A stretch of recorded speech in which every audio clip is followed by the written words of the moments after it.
possession here. Plata! Saved. Saved away by Kubel.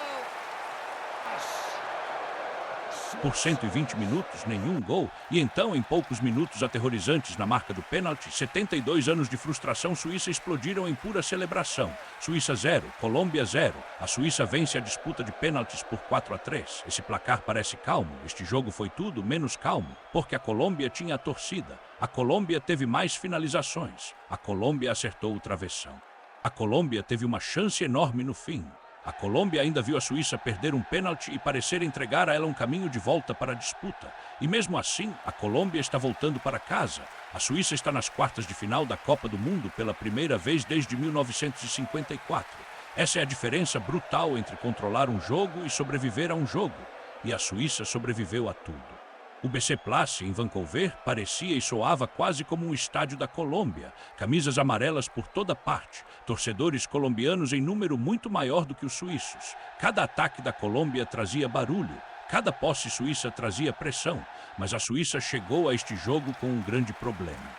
Joan Manzambi, a estrela de 20 anos que havia explodido no torneio com 3 gols e 2 assistências nesta Copa do Mundo, ficou fora depois de sofrer uma lesão no joelho durante um treino.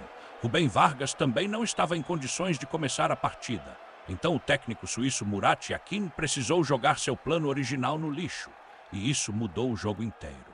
A Suíça não tentou vencer jogando bonito. Tentou deixar a Colômbia desconfortável, recuou mais, diminuiu o ritmo, protegeu o centro e se recusou a mandar muitos jogadores ao ataque de uma só vez. Brilimbolo ficou muitas vezes isolado na frente, lutando quase sozinho contra a defesa colombiana. E a mensagem era clara: a Colômbia queria um jogo emocional, a Suíça queria um jogo controlado.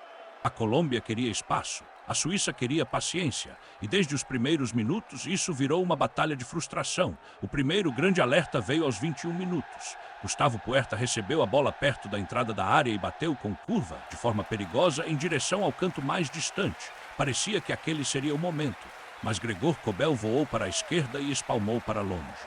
Guarde essa defesa, porque muito antes da disputa de pênaltis, Kobel já começava a se transformar no homem mais importante deste jogo.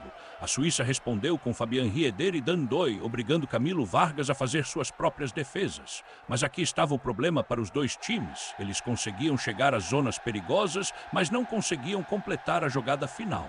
O passe chegava atrasado.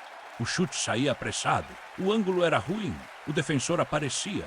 Os 90 minutos produziram apenas 0,7 de gols esperados somados, o menor total no tempo normal de qualquer partida desta Copa do Mundo. Este não foi um clássico ofensivo, foi um jogo em que o oxigênio parecia ser retirado lentamente. E a Colômbia tem todos os motivos para ser o time mais frustrado. Terminou com 15 finalizações, mas colocou apenas 3 no alvo. 15 finalizações, 0 gols. Esse número conta a história da eliminação. No segundo tempo, o jogo ficou mais físico e mais nervoso. Granit Xhaka recebeu o cartão. Denis Zakaria recebeu o cartão. Luis Suárez recebeu o cartão. Cada dividida parecia mais perigosa, porque um único erro podia acabar com toda uma campanha de Copa do Mundo.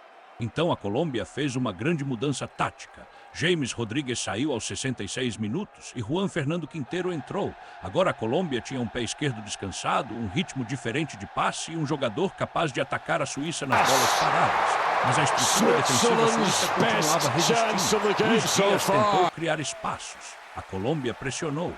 A Suíça absorveu a pressão. E então, bem no fim do tempo normal, a Suíça quase roubou tudo. Dan Doy fez a corrida. O chute cruzou toda a frente do gol. Por um segundo, toda a defesa colombiana só conseguiu assistir. Mas a bola passou por muito pouco. Aquele foi o aviso. Agora este jogo estava a um único erro do desastre. A prorrogação começou e foi aí que a partida mudou completamente. A Colômbia assumiu o controle. Teve 8 finalizações na prorrogação. A Suíça teve apenas uma, 8 contra 1. E de alguma forma a Colômbia ainda não conseguiu marcar. Primeiro veio João Lucumi. Um escanteio foi levantado na área. Lucumi subiu completamente livre e cabeceou com força em direção ao gol. A bola explodiu no travessão. Não no goleiro, não em um defensor, no travessão. A Colômbia ficou a centímetros das quartas de final. Depois, Jaminton Campas testou Kobel com um chute perigoso e cheio de efeito. Defesa de novo. E então veio a chance que a Colômbia vai lembrar por muitos anos. Aos 115 minutos, a Suíça cometeu um erro perto da própria área. A bola sobrou para Campas. Ele teve a chance. O gol estava ali. As quartas de final estavam ali. A Argentina estava esperando e Campaz mandou por cima do travessão. Foi ali, quase dava para sentir a história mudando, porque quando um time recebe chance após chance e não consegue marcar, o outro começa a acreditar que existe algo maior protegendo-o. Depois de 120 minutos, o placar ainda mostrava 0-0. Pênaltis. Agora esqueça a tática, esqueça a posse de bola, esqueça as correções. Switzerland's 5 best cobranças, chance um of the goleiro, game um so erro, uma far. seleção volta para casa. Juan Fernando Quinteiro foi o primeiro a caminhar para a cobrança pela Colômbia. Gol depois, o capitão suíço Granit Xhaka avançou. Camilo Vargas chegou a tocar na bola, mas não conseguiu impedir o gol. 1-1 então veio Davinson Sánchez. Uma corrida estranha, nervosa. Ele bateu no meio. A bola acertou a parte de baixo do travessão, quicou sobre a linha e voltou para fora. Não entrou. A Colômbia havia piscado primeiro. Zeki Andoni marcou para a Suíça. Campaz respondeu para a Colômbia e então, de repente, outra reviravolta. Manuel Akanji avançou para a cobrança suíça e mandou por cima do gol. A Colômbia estava viva de novo. A porta havia se aberto outra vez. Agora Cucho Hernández caminhava até a marca do pênalti. Se marcasse, toda a pressão voltaria imediatamente para a Suíça. Ele correu, bateu. Gregor Kobel acertou o lado, defendeu. Aquele foi o momento. O goleiro que havia parado a Colômbia por 120 minutos tinha feito isso de novo, agora a 11 metros de distância. Cedric Itten marcou para a Suíça. Luiz Dias manteve a Colômbia viva, 3-3. E agora o último homem caminhou para a cobrança, Rubem Vargas, o jogador que não estava em condições de começar a partida, o reserva que entrou nos acréscimos, uma cobrança para encerrar 72 anos de espera, uma cobrança para colocar a Suíça entre as 8 melhores seleções do mundo. Vargas olhou para o goleiro, correu, mandou Camilo Vargas para o lado errado. Gol, Suíça 4, Colômbia 3, acabou.